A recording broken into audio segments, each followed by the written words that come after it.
శ్రీ గురుభ్యో నమ. శ్రీ మహాగణపతయే నమ. శ్రీమాత్రే నమ.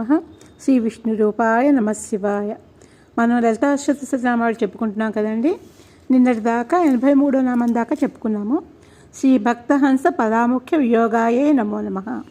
అంటే ఏంటంటే పరమహంసలు వీళ్ళు ఏంటంటే పాలు నీళ్లు కలిపిస్తే కనుక హంసలు పాలను తీసుకుని నీటిని ఎలా వదిలేస్తారో ఈ హంసలు అంటే పరమహంసలు యోగులు కూడా అట్లాగే చేస్తారు అని అర్థం అనమాట.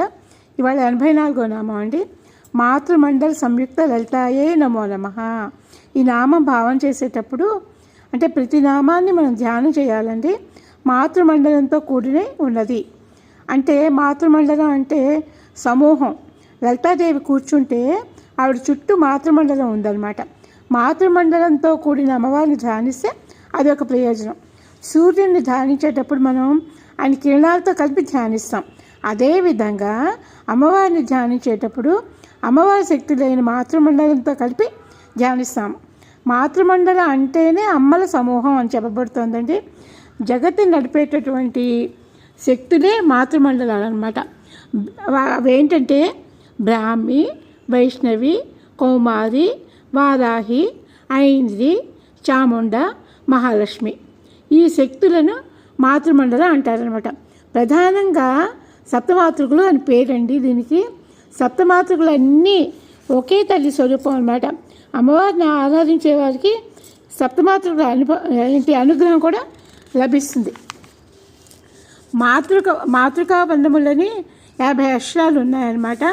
ఈ 50 అక్షరాల రూపంతో ఉన్న తల్లి ఒక్కొక్క అక్షరానికి ఒక్కొక్క అధిష్టాన దేవత ఉంటారనమాట.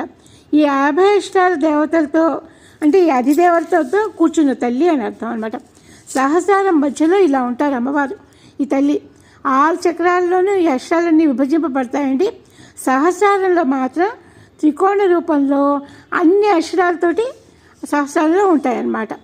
85వ నామం అండి. భండదైత్య మహాసత్వ నాశనాయే నమో నమః. ఇక్కడ నుండి వరుసగా మనం గమనిస్తే కనుక అమ్మవారి అసురసంహార నామాలన్నీ కనబడతాయి. బండదైత్యులు పెద్ద ప్రాణి అండి. అలాంటి ప్రాణి ఇంకొకటి ఉండదన్నమాట. బండాసుర సంహారం చేసిన లలితాదేవి అనే అర్థం. బండాసురుడు పుట్టగానే బ్రహ్మ ఏమన్నారంటే చీచి అన్నారు. చీరించుకునే గుణాలన్నీ మూర్తి కడితే వాడే బండాసురుడు. జుభుక్సాకురమైన గుణరాశి గలవాడనమాట. వాడు ఉన్నంతకాలం మనకు పరతత్వం తెలియపడదండి, బాగుపడలేం.